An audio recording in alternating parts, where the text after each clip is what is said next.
নমস্কার art Pathsala by মোনালিসাতে সকলকে স্বাগত। আশা করি সকলে খুব ভালো আছেন। আজকে ছোটদের কথা মাথায় রেখে আমি একটা ছোট্ট সিনারি পেন্টিং করব। আর কালারটা যে আমি করব সেটা খুবই সুন্দরভাবে করব।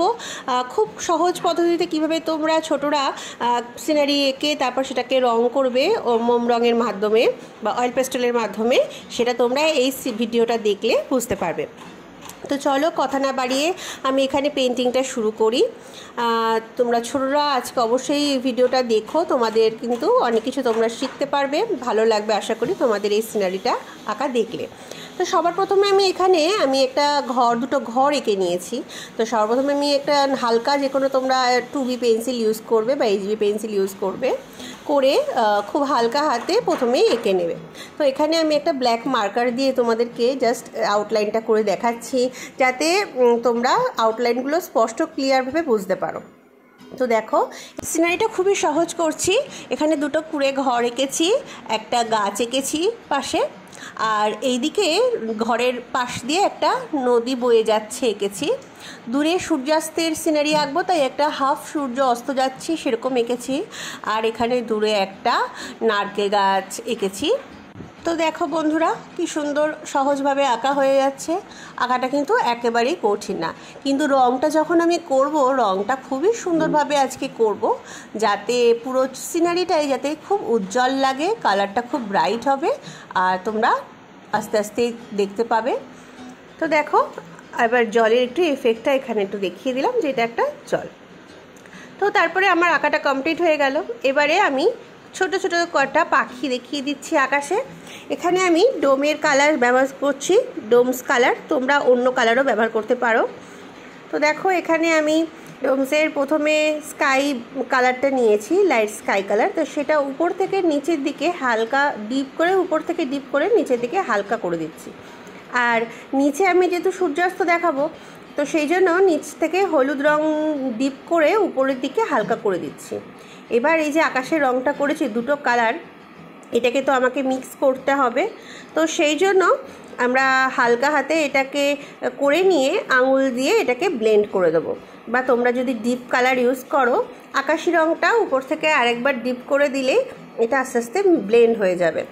আর আঙুলের মাধ্যমে বা কটন বাডসের মাধ্যমে ব্লেন্ড করতে পারো। তারপর দেখো এখানে আমি সূর্য করেছি, আর এখানে আমি দিগন্ত রেখার জন্য গাছ করছি।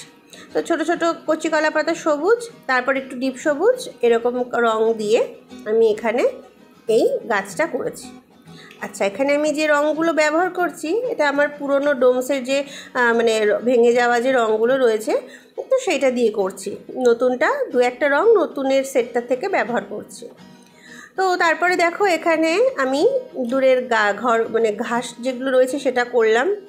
এবার সামনের দিকে যে ল্যান্ডটা রয়েছে সেটাও প্রথমে হলুদ কালার দিয়ে করে নিয়ে তারপরে একটু কচি কলা পাতা সবুজ দিয়ে এটাকে বেশ একটু মিক্স করে দিচ্ছি। মাঝে মাঝে দু একটা জায়গায় একটু হলুদ রঙটা রাখছি, যাতে টেক্সচারটা বেশ ঘাসের টেক্সচারটা ভালো লাগে দেখতে।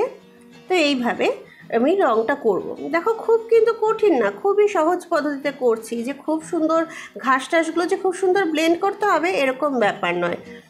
আকাশের রঙটা সবসময় খুব সুন্দর করে ব্লেন্ড করতে হবে, যাতে আকাশটাই তো মেন, এখানে সূর্যাস্ত দেখাচ্ছে, যাতে রঙটা সুন্দর ফ্ল্যাট লাগে, বেশ সুন্দর লাগে। তো তারপরে দেখো এখানে আমি রাস্তা করছি, এখানে রাস্তায় মেটে হলুদ রঙ ব্যবহার করেছি, তারপরে ডার্ক ব্রাউন কালার দিয়ে আমি এটা একটু শেড দিয়ে দিচ্ছি। গাছের ক্ষেত্রেও তাই, গাছের ক্ষেত্রেও আমি এখানে প্রথমে লাইট মেটে হলুদ কালার ব্যবহার করেছি, তারপরে লাইট ব্রাউন কালার দিয়ে, রেডিশ ব্রাউন যে কালারটা হয় ওইটা দিয়ে গাছের গুঁড়ি সেটা করছি। এইবারে দেখো এখানে আমি করেছি গাছের পাতা। তো গাছের পাতাটার জন্য এখানে আমি ডিপ কালার দেখিয়েছি। আচ্ছা তোমাদেরকে একটা বলি, আমি এখানে যেহেতু সূর্যাস্ত দেখাচ্ছি সেই জন্য আমি যে আজকে অয়েল পেস্টেলের কালারটা করছি প্রত্যেকটা কালার ডিপ হবে, কারণ সূর্যাস্তের সময় আলো কম থাকে, তো সন্ধ্যে নামার সময় সব কিছুই ডিপ ডিপ দেখতে হবে।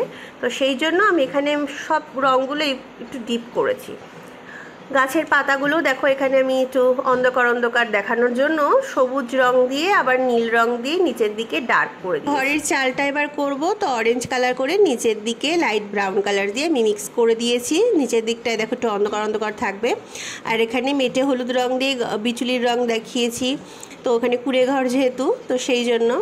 আর এটা টালির ঘর দেখাচ্ছি। তো এখানে ডার্ক ব্রাউন কালার দিয়ে এরকম একটুখানি ছাওয়া ছাওয়া করে অন্ধকার অন্ধকার করে শেড দিয়ে দেবো।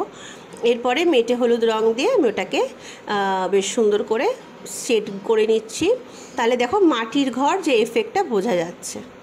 তারপরে একটু ব্ল্যাক কালার দিয়ে গাছে ঘরের যে লাঠি ফাটিগুলো থাকে না, বাঁশ দিয়ে যেভাবে ঘর ছাওয়া থাকে, সেটা দেখানোর জন্য একটু ব্ল্যাক কালার বা ডার্ক ব্রাউন কালার দিয়ে একটু শেড দিয়ে নেবে।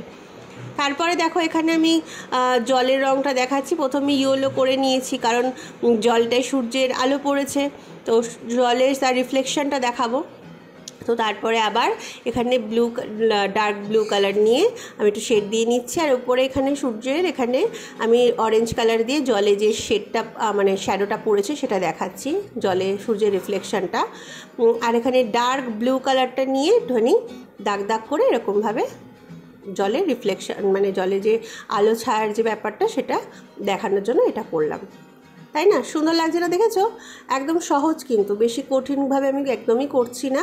ছোটদের জন্যই আজকের এই পেন্টিংটা আঁকা, কারণ আমি মাঝে মাঝে ক্রাফটের কাজ এখন বেশি করছি, আর ছোটদের সিনারিটা না দিলে খুবই খারাপ লাগে, কারণ ওরাও আমার চ্যানেলটা ফলো করে। তাই সবার কথা মাথায় রেখেই আমি আমার কাজগুলো তোমাদের জন্য নিয়ে আসি। তো এরপরের ভিডিওতে কিছু ক্রাফটের কাজ আসবে, যে আমি ছোট ছোট মাটির থালা বাটির যে শর্ট ভিডিওটা আমার চ্যানেলে আপলোড করা রয়েছে পুতুলের, তো সেইটার ভিডিওটা আমি নেক্সট ভিডিওতে আসতে চলেছে। ফুল টিউটোরিয়ালটা তোমরা প্লিজ কিন্তু দেখতে ভুলো না। তাহলে দেখো এবার সিনারিটা আমি যে নারকেল গাছটা করেছিলাম সেটা হয়ে গেছে, টুকটাক শেড দিয়ে নিলাম। তো মোটামুটি আমার সিনারি আজকে কমপ্লিট। আশা করি তোমাদের ভালো লেগেছে, আর ভালো লাগলে অবশ্যই তোমরা বাড়িতে এটা প্র্যাকটিস করো, আর কেমন হয়েছে আমাকে কমেন্ট করে জানিও। খুব ভালো থেকো, টাটা, আবার দেখা হবে।